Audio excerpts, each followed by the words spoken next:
વડોદરા શહેરમાં દારૂબંધી વચ્ચે બુટલેગરો દ્વારા અપનાવવામાં આવતી નવી તરકીબો સામે આવી છે. વડોદરા એલસીબી ઝોન 3ની ટીમને મળેલી બાતમીના આધારે વાઘોડિયા રોડ પર ડીમાર્ટ પાછળ આવેલી જાનકી ડુપ્લેક્સ સોસાયટીના એક મકાનમાં દરોડો પાડવામાં આવ્યો હતો. તપાસ દરમિયાન મકાનમાં ખાસ બનાવવામાં આવેલા ગુપ્ત ભોંયરામાંથી ભારતીય બનાવટના વિદેશી દારૂની વિવિધ 17 બ્રાન્ડની કુલ 322 બોટલ મળી આવી હતી. પોલીસે સ્થળ પરથી ₹3,26,884ની કિંમતનો દારૂ જપ્ત કર્યો હતો.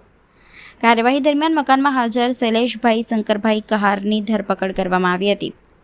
પૂછપરછ દરમિયાન દારૂનો જથ્થો આજવા રોડ વિસ્તારના ચેતન ચંદુભાઈ કહાર દ્વારા સપ્લાય કરવામાં આવતો હોવાનું સામે આવ્યું હતું.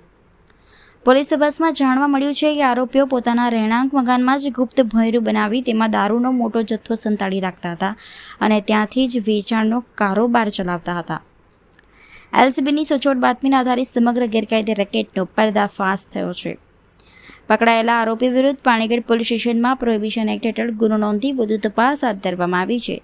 જ્યારે ફરાર મુખ્ય આરોપી ચેતન કહારને ઝડપી લેવા માટે પોલીસે વિવિધ ટીમો બનાવી શોધખોળ શરૂ કરી છે.